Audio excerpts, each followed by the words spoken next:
சந்தோஷமா இந்த நேரத்திலும் இந்த நாள் ரொம்ப ஒரு மகிழ்ச்சியான நாள். நம்ம எல்லாரும் சேர்ந்து ஆண்டவரை உயர்த்தலாம், துதிக்கலாம்.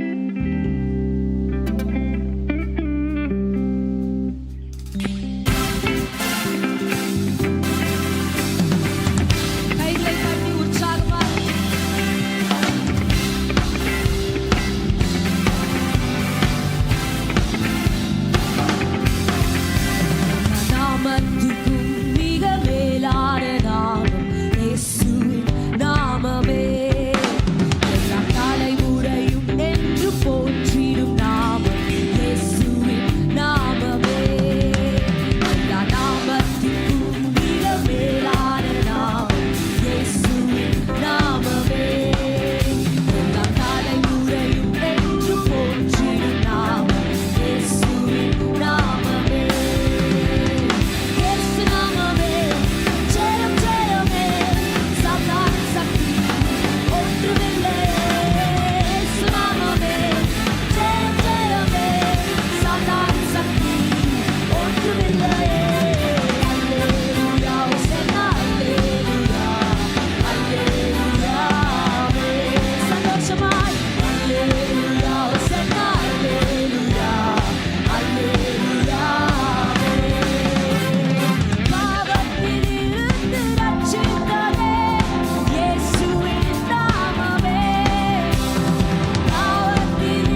பாரங்கள் அனைத்தையும் நீக்கிடுவே கிறிஸ்தேசுவின் நாமமே இயேசு நாமமே ஜெயம் ஜெயமே சாத்தானின் சக்தி ஒன்றுமில்லையே இயேசு நாமமே ஜெயம் ஜெயமே சாத்தானின் சக்தி ஒன்றுமில்லை இயேசு நாமமே ஜெயம் ஜெயமே சாத்தானின் சக்தி ஒன்றுமில்லை இயேசு நாமம்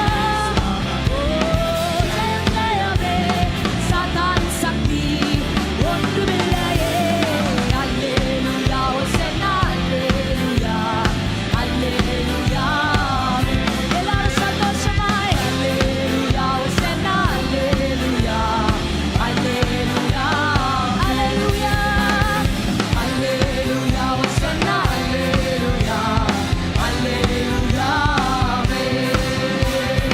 அல்லேலூயா ஓசன்னா அல்லேலூயா அல்லேலூயா இயேசு நாமமே இயேசு நாமமே ஜெயம் ஜெயமே சந்தோஷமாய் ஒன்றுமில்லை இயேசு நாமமே ஜெயம் ஜெயமே சாத்தானின் சக்தி ஒன்றுமில்லை இயேசு நாமம் ஜெயம் ஜெயமே சாத்தானின் சக்தி ஒன்றுமில்லை ஜெயம் ஜெயமே சாத்தானின் சக்தி ஒன்றுமில்லை அல்லேலூயா ஓசன்னா அல்லேலூயா அல்லேலூயா அல்லேலூயா ஓசன்னா அல்லேலூயா அல்லேலூயா அல்லேலூயா ஓசன்னா அல்லேலூயா அல்லேலூயா அல்லேலூயா ஓசன்னா அல்லேலூயா அல்லேலூயா இயேசு நாமமே ஜெயம் ஜெயமே ஆமென் அப்பா உம்மை ஆராதிக்கிறோம் அப்பா உம்மை ஆராதிக்கிறோம் ஓ சங்கீதம் 84 இருந்து அழகான பாடலை ஃபாதர் அவங்க எழுதியிருக்கிறாங்க அழுகையின் பள்ளத்தாக்கில் நடந்த போதெல்லாம் ஆனந்த நீரூற்று நீர்தானையா அபிஷேக மழையும் நீர்தானையா நம்ம எல்லாரும் சேர்ந்து அப்பா நான் அழுகையின் பள்ளத்தாக்கில் நடந்த போதெல்லாம் என்னுடைய ஆனந்த நீரூற்று நீர்தானப்பா என்னோட அபிஷேக மழை நீர்தானப்பா இந்த நேரத்தில் இந்த இடத்துல நம்ம கர்த்தர்ல ஆண்டவர்ல பலப்பட வந்திருக்கிறோம் நம்ம எல்லாரும் சேர்ந்து பாடுவோமா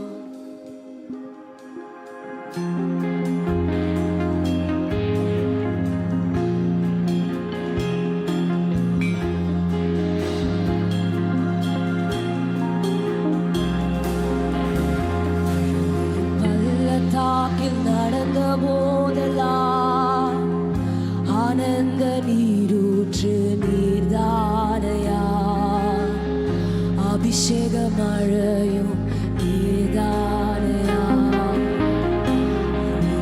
பள்ளத்தாக்கில் நடந்த போதெல்லாம் ஆனந்த நீரூற்று நீர்தானையா அபிஷேக மழையும் நீர்தானையா சேனைகளின் கர்த்தாவே ஜீவனுள்ள தேவனே உம் சமூகம் எவ்வளவு இன்பமானது சேனைகளின் கர்த்தாவே ஜீவனுள்ள தேவனே உம் சமூகம் எவ்வளவு இன்பமானது உடலும் உள்ளமும் கம்பீர சத்தத்தோடு பாடி பாடி துதித்து மகிழ்கின்றது உடலும் உள்ளமும் கம்பீர சத்தத்தோடு பாடி பாடி துதித்து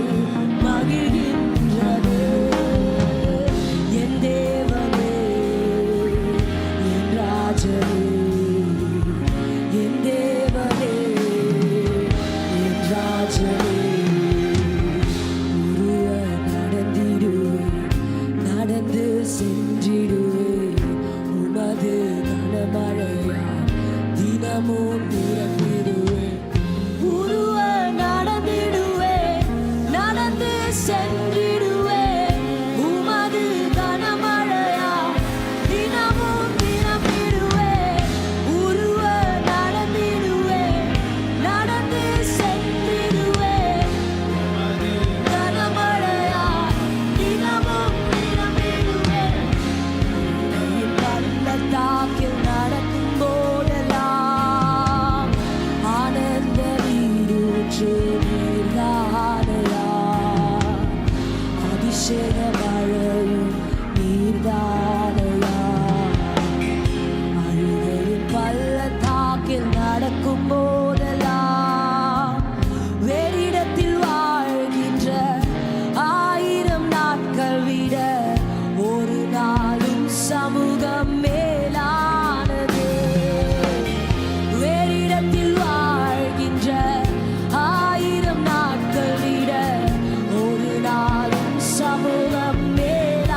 பலத்தின் மேல் பலன் அடைந்து பரிசுத்த வல்லமையால் நிறைந்து நிறைந்து நன்றி சொல்வேன். பலத்தின் மேல் பலன் அடைந்து பரிசுத்த வல்லமையால் நிறைந்து நிறைந்து நன்றி சொல்வேன்.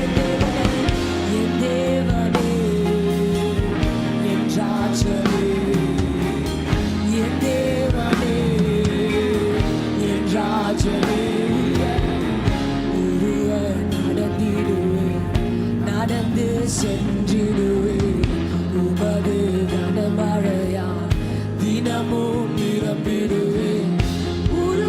நடந்திடுவேன், நடந்து சென்றிடுவேன். உமது கனமழையா தினமும் நிரம்பிடுவேன். நடந்திடுவேன், நடந்து சென்றிடுவேன். உமது கனமழையா தினமும் நடந்திடுவேன், நடந்து சென்றிடுவேன். உமது கனமழையா தினமும்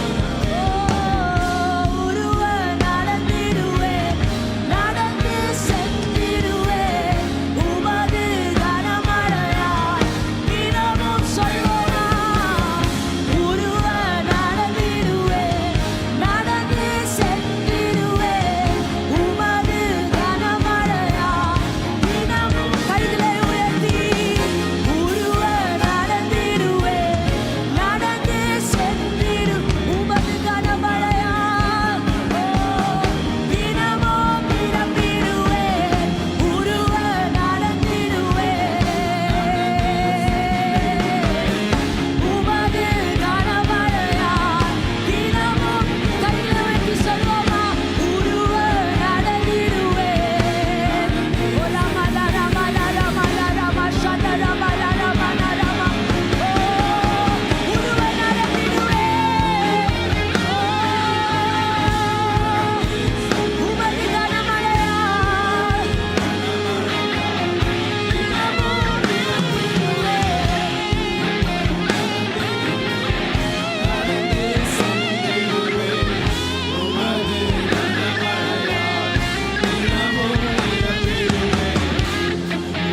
பள்ளத்தாக்கில் நடந்த போதெல்லாம் ஆனந்த நீரூற்று நீர்தானையா. அபிஷேக மழையும் நீர்தானையா. அழுகையின் பள்ளத்தாக்கில் நடக்கும் போதெல்லாம் ஆனந்த நீரூற்று நீர்தானையா. அபிஷேக மழையும் நீர்தானையா. ஆனந்த நீரூற்று நீர்தானையா. அபிஷேக மழையும் நீர்தானையா. அப்பா, இந்த நேரத்திற்காக நன்றி ஆண்டவரே. அழுகையின் பள்ளத்தாக்கில் நாங்கள் நடக்கும் போதெல்லாம் எங்களை பலப்படுத்துகிற தேவனாய் நீர் இருப்பதற்காக நன்றி. ஆனந்த நீரூற்றாய் நீர் இருப்பதற்காக நன்றி. அப்பா, அபிஷேக மழையாய் நீர் இருப்பதற்காக நன்றி ஆண்டவரே. ஒவ்வொரு நாளும் உடைய அபிஷேக மழையில நனைகிற உடைய பிள்ளைகளா நாங்கள் இருக்கணும்ப்பா. ஆண்டவரே, உடைய அபிஷேக மழையினால் எங்களை நிரப்புங்க ஆண்டவரே. உங்களுடைய அபிஷேக மழையினால் நாங்கள் நனையணும்ப்பா. உமக்கு நன்றி கர்த்தாவே, உடைய பிரசனத்திற்காக நன்றி. ஆமென், ஆமென். இன்றைக்கி உபாகமம் 8ஆம் அதிகாரம் நம்ம படிக்கணும். அதில் 2வது வசனத்தை நான் படிக்கிறேன். உன் தேவனாகிய கர்த்தர் உன்னை சிறுமைப்படுத்தும்படிக்கும் தம்முடைய கட்டளைகளை நீ கைக்கொள்வாயோ கைக்கொள்ள மாட்டாயோ என்று அவர் உன்னை சோதித்து உன் இருதயத்தில் உள்ளதை நீ அறியும்படிக்கும் உன்னை இந்த 40 வருஷம் அளவும் வனாந்திரத்தில் நடத்தி வந்த எல்லா வழியையும் நினைப்பாயாக. கர்த்தர் அதிசயமாக தான் நடத்தினார். ஆனாலும் வனாந்திரத்தில் நடத்தினார், 40 வருஷமாக நடத்தினார். இது ஒரு பெரிய, அதுக்குள்ளே ஒரு நிறைய விஷயம் இருக்குது பாருங்கள். கர்த்தர் தான் அவங்கள நடத்தினார். ஆனால் என்ன போட்டிருக்குன்னா, எல்லாரும் என்ன சொல்லியிருப்பாங்க, ஊர் உலகத்தில் இருக்கிறவங்கெல்லாம் அந்த 40 வருஷம் இவங்க வனாந்தரத்தில் சுற்றிக்கிட்டு இருக்காங்களே, அப்போ உலகம் என்ன பேசியிருக்கான் அவங்கள பற்றி? என்ன பேசியிருப்பாங்க? ரொம்ப ஆசீர்வாதமான ஜனங்க, ரொம்ப கர்த்தரால் ரொம்ப பேராசீர்வாதம் பெற்ற ஜனங்கன்னா பேசியிருப்பாங்க. என்னவோ தெரியல, ஒரு நாடோடி கூட்டம், ஒரு ஸ்திரம் இல்லாத மக்கள். என்னவோ அவங்க கடவுள் அவங்களோட இருக்கிறாராம், ஆனால் ஒரு இடத்துல கூட அதுகளுக்கு நிம்மதி இல்லை. அப்படியே வனாந்திரத்தில் அலையுதுங்களே, கிடந்து 40 வருஷமாக அலையுதுங்களே. அவங்கள பார்த்தவங்க ஒரு பக்கம் கர்த்தருடைய கிரியைகளை கேட்டவங்க பயந்தாங்க, ஆனால் இன்னொரு பக்கம் அவங்கள பார்த்தவங்களுக்கு அவங்க எப்படி தெரிஞ்சிருப்பாங்க? ரொம்ப சாதாரணமாக தெரிஞ்சிருப்பாங்க. ரொம்ப பரிதாபமாக இருந்திருக்குமா இல்லையா? அவங்கவுங்க நல்ல வீட்டில் இருக்கிறாங்க, நிம்மதியாக வாழ்கிறாங்க. இவங்க என்ன பண்ணிக்கிட்டு இருக்காங்க? நாடோடிகளாக சுற்றிக்கிட்டு அலையிறாங்க. ஒருவேளை அந்த பக்கத்தில் ஏதாவது ஒரு ஊர் இருந்ததுன்னு வச்சுக்கோங்களேன், அங்கே போய் தண்ணி கிண்ணி குடிக்க கேட்டிருப்பாங்க. எத்தனை வருஷமாக பிரயாணம் பண்ணிக்கிட்டு இருக்கிறீங்கன்னு கேட்டிருந்தாங்கன்னா இவங்க என்ன சொல்லியிருப்பாங்க? 20 வருஷம் ஆயிடுச்சுங்க. இப்போ 20 இயர்ஸ்னு வச்சுங்களேன். 20 வருஷம் என்னது? எகிப்துலேருந்து கானானுக்கு வர்றதுக்கு எத்தனை வருஷம் ஆச்சு? எதுக்கு? ஏன் அவ்வளோ லேட் ஆச்சு? 20 வருஷமா? ஒரு வருஷமே அதிகம்பா. எதுக்கு 20 வருஷம்? 25 வருஷம் ஆகுது. இப்போ எதுக்கு 25 வருஷம்? என்ன 25 வருஷமாக என்ன பண்ணுறீங்க வனாந்திரத்தில்? 30 வருஷம் ஆயிடுச்சு. இப்போ ஜனங்க கேட்குறாங்க, 30 வருஷமாக என்னையா பண்ணுறீங்க வனாந்திரத்தில்?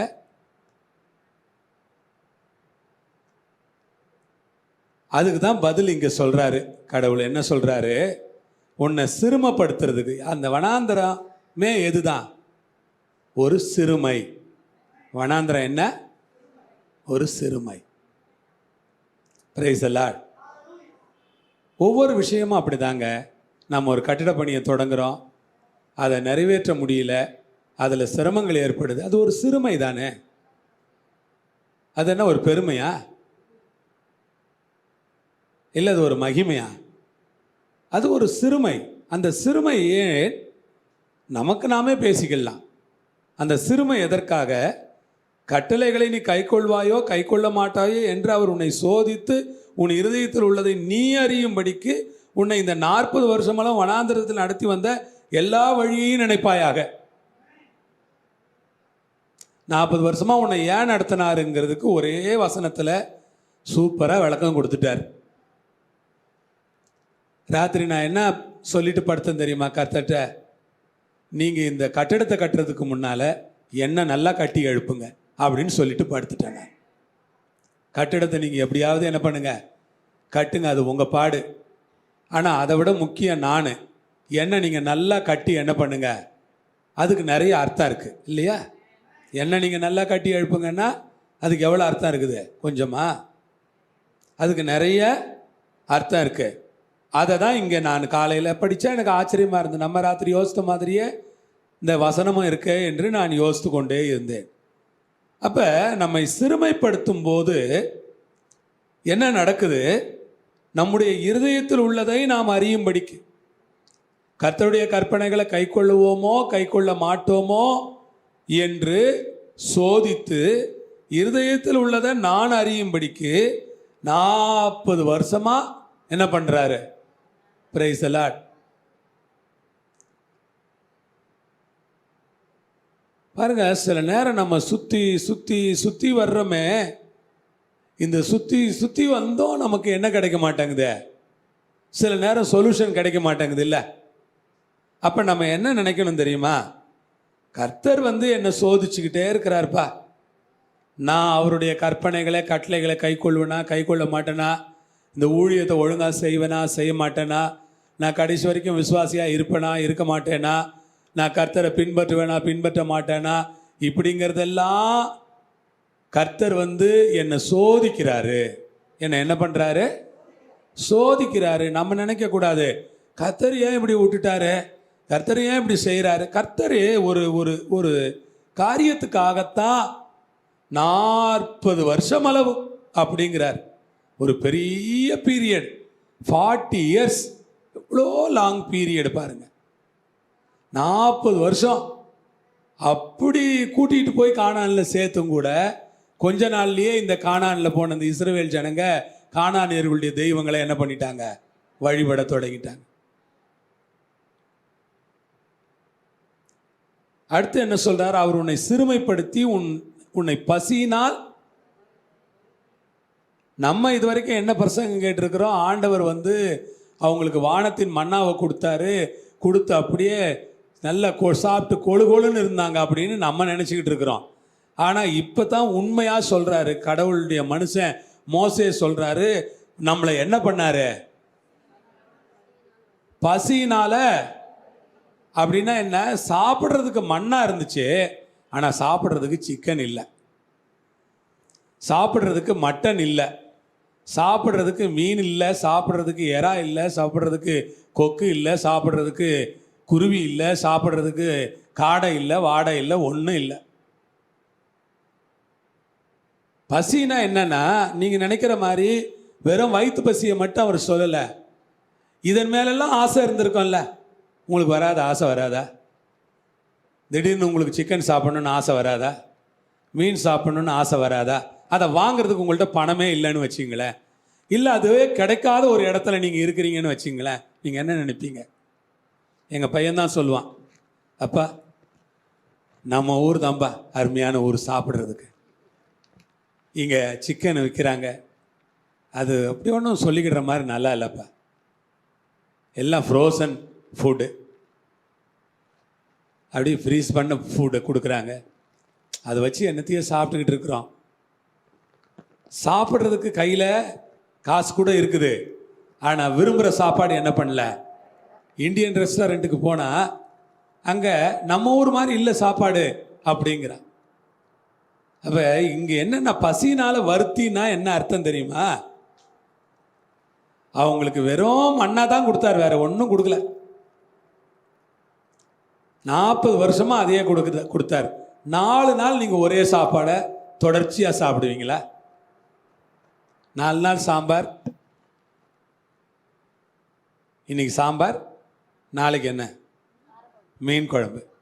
கரெக்டு, சொல்லுங்கள். அடுத்த நாள் கறி குழம்பு. வெரி குட், பாருங்க, கற்றுக்குங்க. அடுத்த நாள் கீரை குழம்பு, அடுத்த நாள் சிஸ்டர் காரக்குழம்பு, கீரை குழம்பு, காரக்குழம்பு, புளி குழம்பு, பூண்டு குழம்பு, வெந்தயம் குழம்பு, அது இதுன்னு ஊறுபட்ட குழம்பு நம்ம வீட்டில் இருக்குது. ஆனால் 40 வருஷம் வெறும் மண்ணாவே கொடுத்தா எப்படிங்க? அது உங்களை வறுத்துறதா இல்லையா?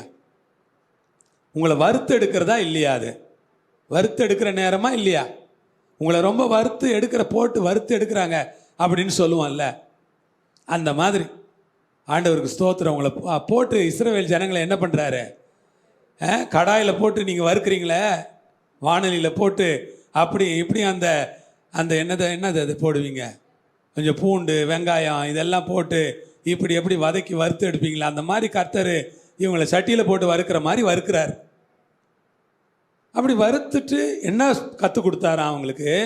மனுஷன் அப்பத்தினால மட்டும் பிழைக்கிறது இல்லை, தேவனுடைய வார்த்தையினால் பிழைப்பாங்கிறத அவங்களுக்கு உணர்த்தும்படிக்கு, நீ உன் பிதாக்களும் அறியாதிருந்த மன்னாவினால் உன்னை போஷித்தார்.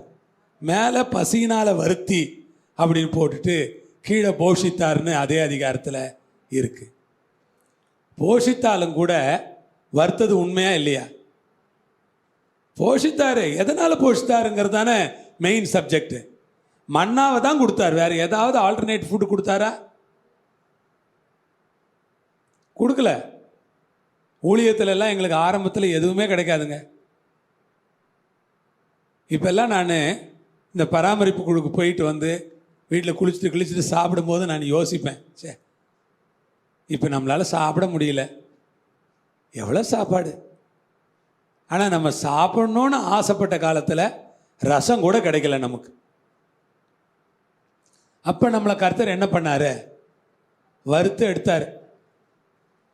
சட்டியில் போட்டு வறுக்கிற மாதிரி வருன்னு வறுத்தார் நம்மளை.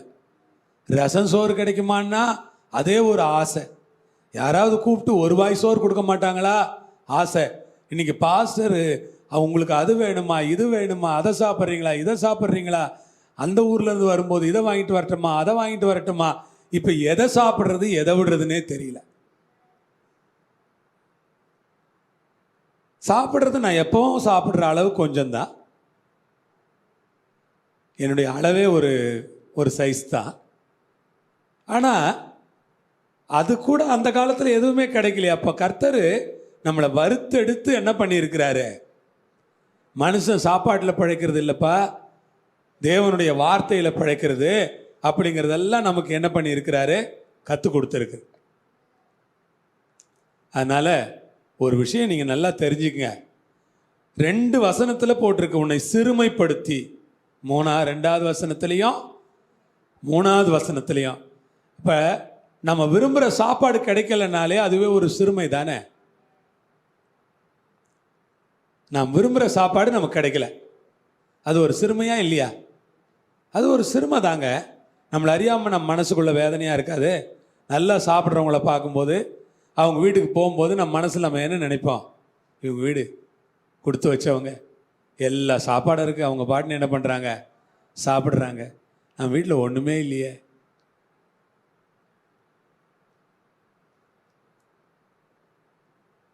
கர்த்தருக்கு மகிமை உண்டாகட்டும். இப்போ அந்த நிலைமையிலேருந்து 40 வருஷம் வஸ்திரம் பழசா போல, கால் வீங்களை எல்லாத்தையும் செஞ்சு ஒரு புத்திரனை சிக்ஷிக்கிறது போல ஆண்டவர் உன்னை சிக்ஷிக்கிறார். எப்படி பண்ணியிருக்கிறார் பாருங்க. ஒரு புத்திரனை சிக்ஷிக்கிறது போல ஆண்டவர் என்ன பண்ணாரா, சிக்ஷித்தாரா. கர்த்தருக்கு ஸ்தோத்திரம்.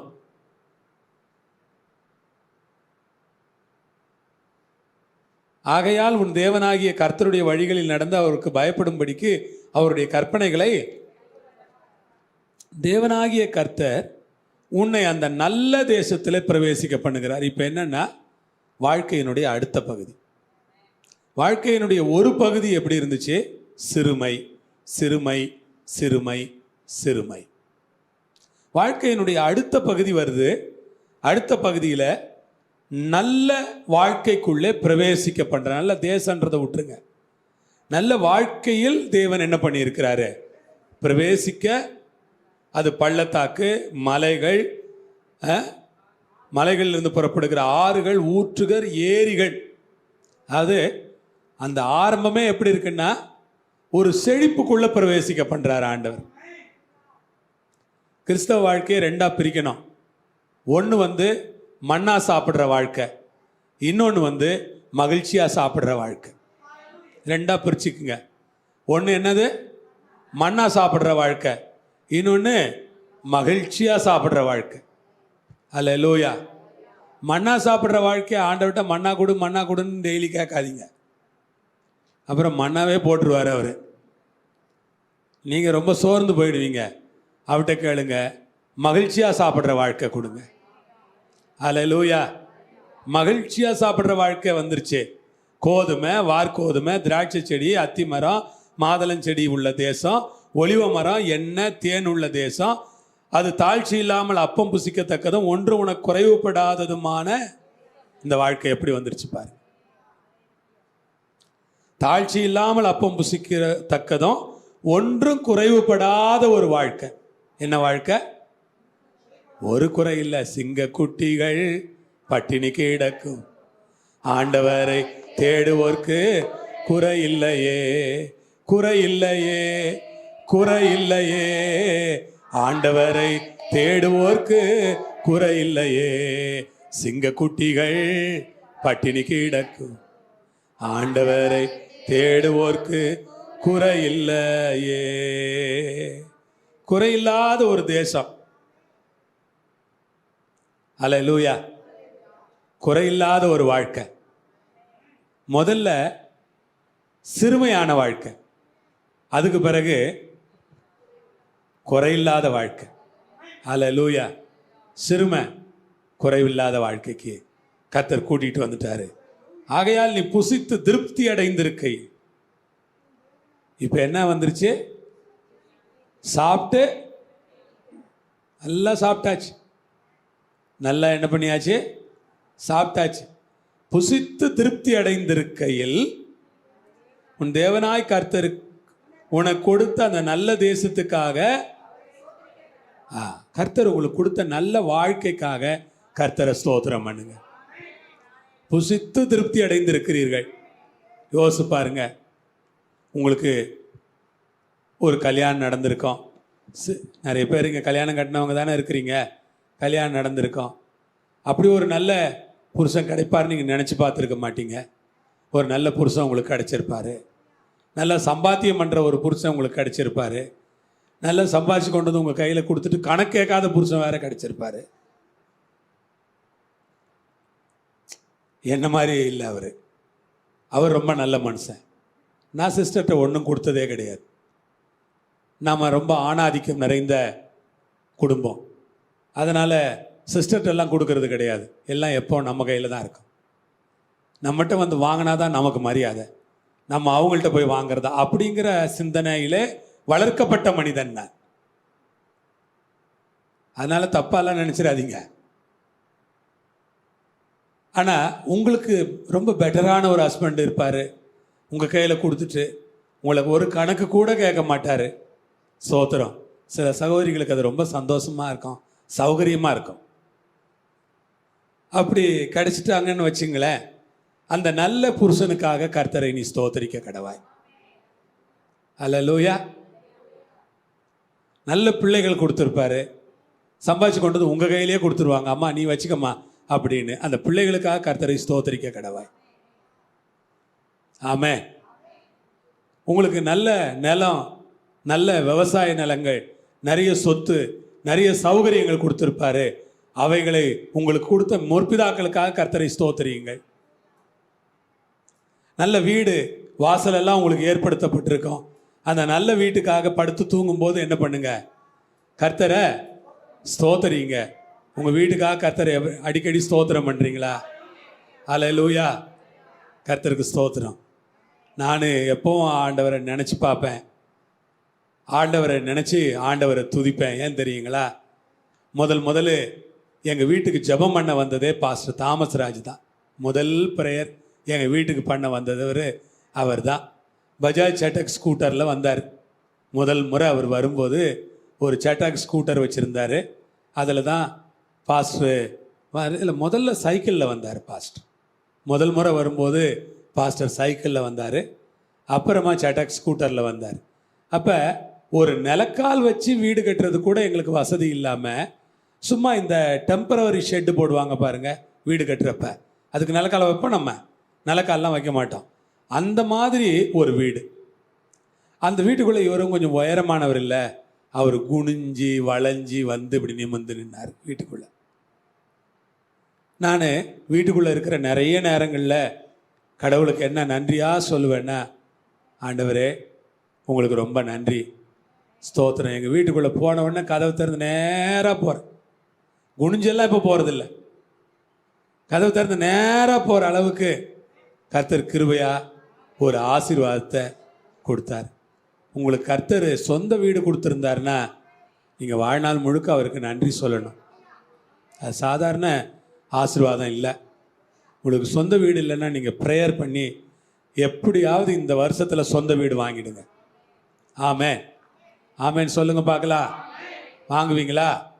சொந்த வீடு இல்லாதவங்கெல்லாம் கை தூக்குங்க. இந்த வருஷம் வாங்குங்க. நீங்கள் உங்களுக்கு சொந்த வீடு கர்த்தர் கொடுக்கணும்னு ஜெபம் பண்ணுங்க. சொந்த நிலம் கொடுக்கணும், சொந்த வீடு கொடுக்கணும், ஜெபம் பண்ணுங்க. ஆண்டவர் உங்களையும் உங்கள் பிள்ளைகளையும் உங்கள் குடும்பத்தையும் ஆசீர்வதிப்பார். அந்த வீட்டுக்காக கர்த்தரை ஸ்தோத்திரம் பண்ணுவீங்க நீங்கள். அல்லேலூயா. வீட்டுக்காக கர்த்தரை அவரை ஸ்தோத்தரிக்க நிறைய இருக்கு பாருங்க. கொடுத்த சாப்பாட்டுக்கு ஸ்தோத்திரம், கொடுத்த துணிமணிக்கு ஸ்தோத்திரம். உங்கள் வீட்டில் நகை இருந்துச்சுன்னா அதுக்காக கூட ஒரு ஸ்தோத்திரம் பண்ணுங்க, பத்திரமா இருக்கும். அல்லேலூயா. அதை கொடுத்த கர்த்தருக்கு ஸ்தோத்திரம் சொல்லுங்க. ஏன்னா அதுவும் ஒரு பணத்துக்கு ஈடானது இல்லையா? பணம் தானே அதுவும். அதை கொடுத்த கர்த்தருக்கு ஸ்தோத்திரம்னு சொல்லு. என்னெல்லாம் கர்த்தர் கொடுத்தாரு. அல்லேலூயா. கர்த்தருக்கு ஸ்தோத்திரம். எனக்கு நல்லா ஞாபகம் இருக்கு, ஏரி குளத்தில் போய் தான் துணி துவைச்சு நமக்கு பழக்கம். இன்னைக்கு முதல் நாங்கள் வாடகைக்கு போன வீட்டில் துணி துவைக்கிற கல் இருக்கான்னு பார்த்துட்டு தான் போனோம். அந்த கல்லை போட்டு அடின்னு அடித்து எங்கள் அம்மா துணியை துவைச்சிட்டு கிடப்பாங்க. இப்போ அவங்க துணியெல்லாம் எடுத்து பத்திரமா வச்சு, இது என் துணி, இதை மிஷினில் போட்டு சீக்கிரமாக கொடுத்துருங்க. அவங்களுக்கு அதெல்லாம் கரெக்டாக வாங்கி வச்சுக்குவாங்க. துணியை துவைச்சி கரெக்டாக வாங்கி மடித்து வச்சு. இன்றைக்கி ஏதோ வீட்டை க்ளீன் பண்ணுறதுக்காக அவங்க ரூமில் இருந்து சிஸ்டர் ஒரு பழைய பெட்ஷீட்டை எடுத்துகிட்டு வந்துட்டாங்க. சுற்றி வராங்க, ஹாலையே சுற்றி வராங்க, பெட்ரூமை சுற்றி வராங்க, கிச்சனை சுற்றி வராங்க. என் மூஞ்சை பார்க்குறாங்க, அந்த துணியை பார்க்குறாங்க, என் மூஞ்சியும் பார்க்குறாங்க, அந்த துணியும் பார்க்குறாங்க. எனக்கா இது என்னடா கடவுளே, இந்த வயசானவங்களுக்கு இருக்கிற பெரிய பிரச்சனையே இதுதான். அந்த துணி என்ன பண்ண போகிறோம், அதை மூடிட்டு துடைக்கிறதுக்காகங்க, துடைச்சி சுத்தம் பண்ணிவிட்டு அப்புறம் அந்த உதறி அதை துவைச்சி கொடுக்குறேன்னு சிஸ்டர் 10 தடவை சொல்லிட்டாங்க. காதில் விழாத மாதிரியே சுற்றி வராங்க வீடு முழுக்க. பெரியவங்களை வச்சுருக்கவங்கெல்லாம் ரொம்ப பாக்கியவான்ங்க, ரொம்ப பொறுமைசாலிங்க. உங்களை கர்த்தர் மென்மேலும் ஆசீர்வதிப்பார். ஐயோ கடவுள், ஒவ்வொரு வீட்லேயும் ஒவ்வொரு கதை இருக்கும் பாருங்க.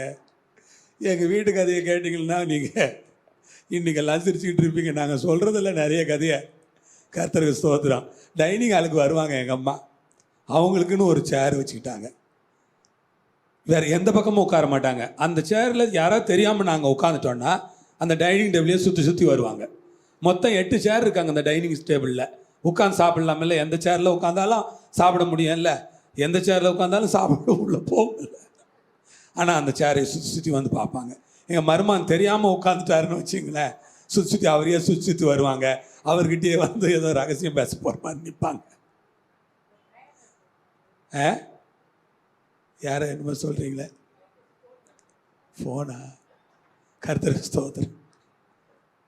எனக்கு சிரிப்பாக வரும். எங்களுக்கு வீட்டை நினச்சா அழுகுவா சிரிக்கவா ஒன்றுமே புரியாது. கர்த்தருக்கு ஸ்தோத்திரம். சாயங்காலம் 5 மணி ஆனால் அந்த சோஃபாவில் வந்து உட்காந்துருப்பாங்க. எனக்கு தெரியும் எதுக்கு உட்காந்துருக்காங்கன்னு. மிஸ்டர் பீன் போடணும் நான், அதுக்காக உட்காந்துக்கிட்டு இருப்பாங்க. ஆன் பண்ணி அந்த பொம்மை படத்தை போட்டு விட்டேன்னு வச்சுங்களேன், போடுப்பா அந்த பைத்தியக்காரனை போடுப்பா.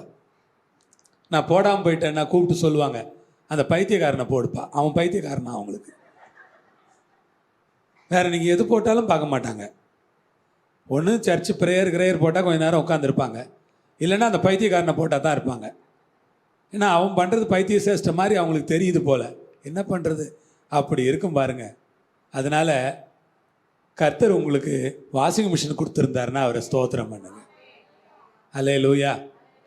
மிக்சி கொடுத்துருந்தாருன்னா ஸ்தோத்திரம். எல்லாம் எவ்வளோ கொடுத்தாரு, நிறைய செஞ்சுருக்காருல்ல. எதுக்காகலாம் ஸ்தோத்திரம் பண்ண போகிறீங்களோ தெரில. இந்த வருஷம் நீங்கள் இந்த உபவாச கூட்டத்தில் நிறைய ஸ்தோத்திரம் பண்ணுங்க. உங்களுக்கு செஞ்ச நன்மைகள் ஏராளம். அதுக்காக கர்த்தருக்கு ஸ்தோத்திரம் பண்ணுங்க. அல்லேலூயா. ஒரு காலத்தில் துணிமணிக்காக நம்ம எவ்வளோ கஷ்டப்பட்டோம். இன்றைக்கி பீரோவை திறந்தால் எதை போடுறதுன்னு தெரியாமல் துணிமணிகளை அடுக்கி வச்சுருக்கிறோம். கர்த்தருக்கு ஸ்தோத்திரம். அல்லேலூயா.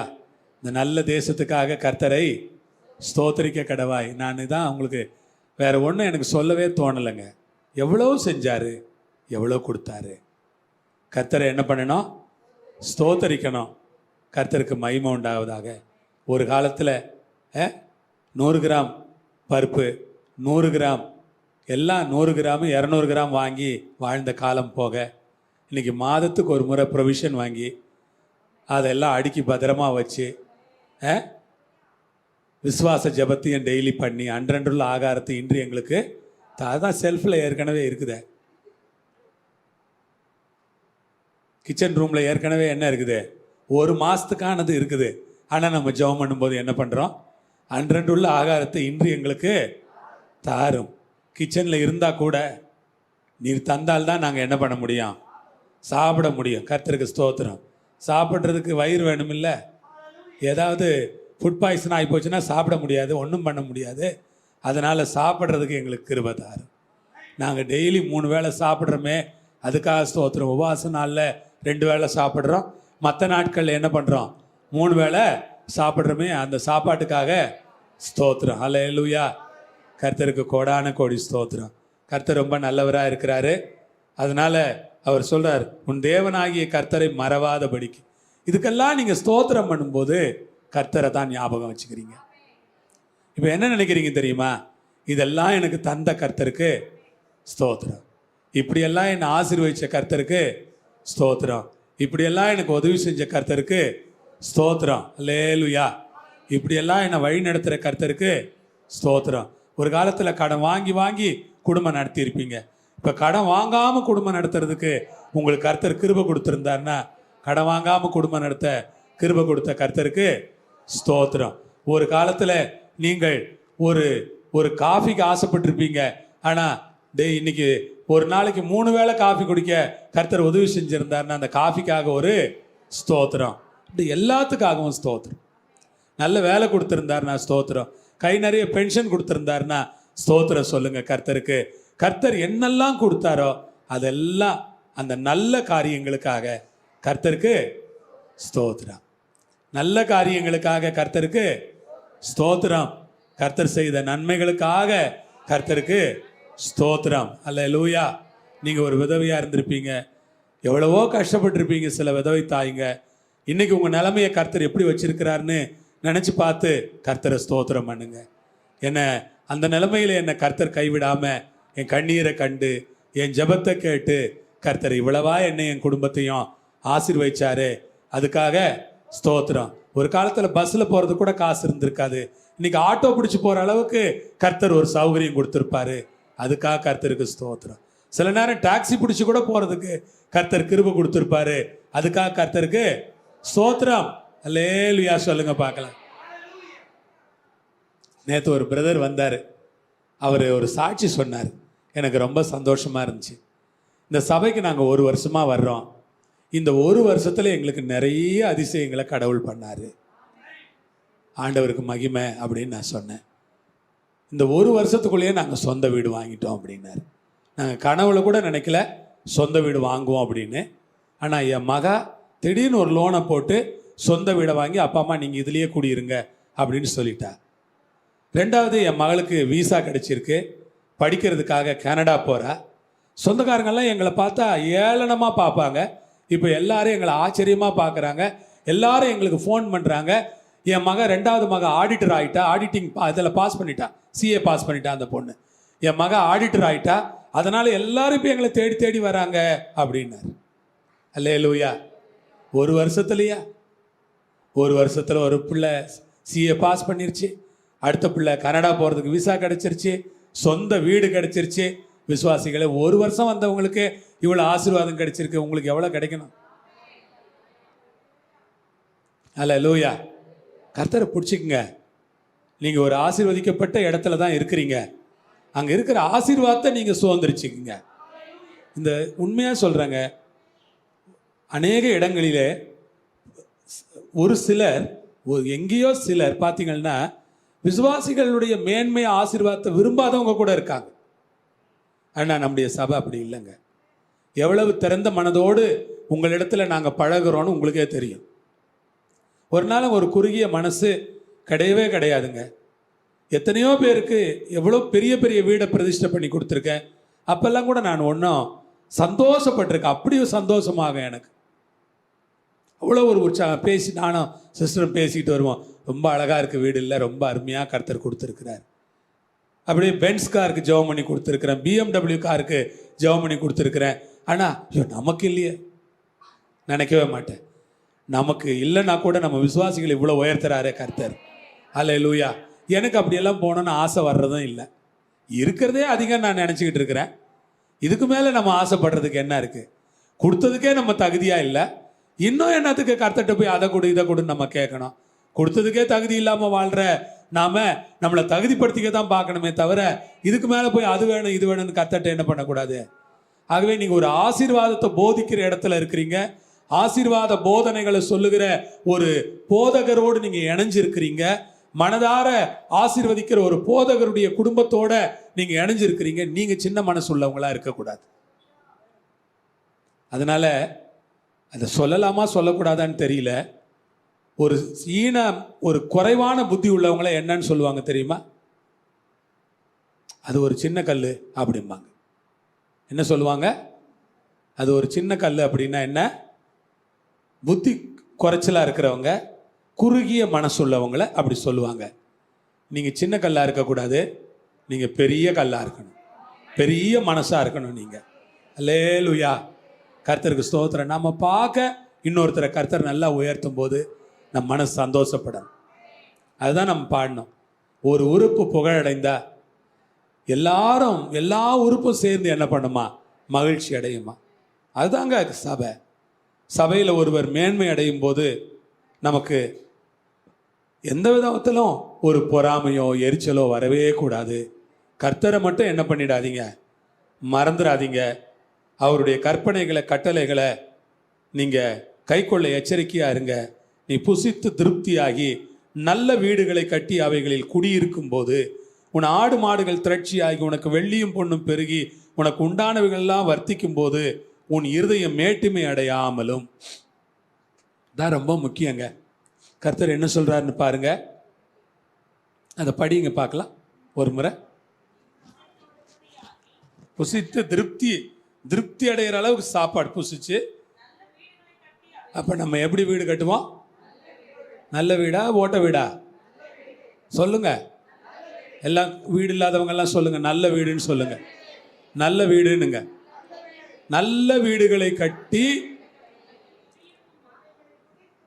அதை கட்டி நீங்களே அதில் என்ன பண்ணுவீங்க? குடியிருப்பீங்களா? அல்லேலூயா சொல்லுங்க. ஆடு மாடு திரட்சி ஆகுமா? வெள்ளியும் பொண்ணும் பெருகுமா? உண்டானதெல்லாம் வர்த்தனை அடையுமா? அல்லேலூயா. அப்ப இருதயம் மேட்டிமை ஆகக்கூடாது. கர்த்தரை மறக்கக்கூடாது, சபையை மறக்கக்கூடாது, பாஸ்டரை மறக்கக்கூடாது, ஊழியத்தை மறந்துடக்கூடாது. சிலருக்கு வாழ்வு வந்த உடனே ஊழியத்தையே மறந்துடுவாங்க.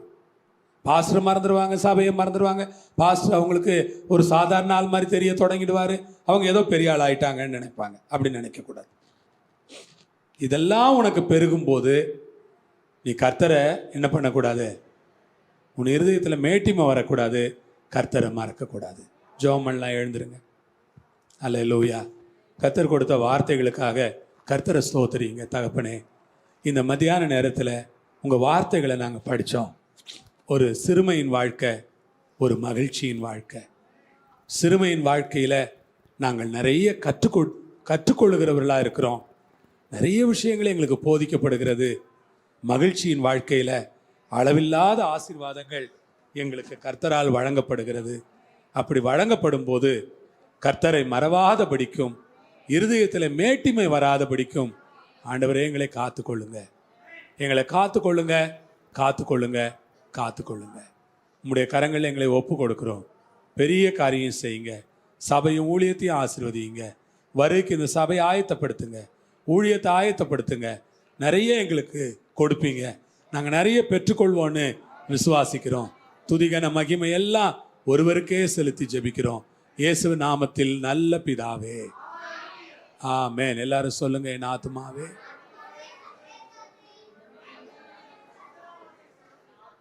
ஆத்துமாவே கர்த்தரை ஸ்தோத்திரம். ஆமென். கர்த்தராகிய இயேசுவின் கிருபை, பிதாவாகிய தேவனுடைய அன்பு, பரிசுத்த ஆவியானவருடைய ஐக்கியம் நம் அனைவரோடும் எல்லா பரிசுத்தவான்களோடும் இருப்பதாக. அல்லேலூயா. கர்த்தர் உங்களோடு இருப்பார், உங்களை ஆசீர்வதிப்பார். சமாதானத்தோட போயிட்டு வாங்க. எல்லா மகிமையும் கர்த்தருக்கு. ஆமென்.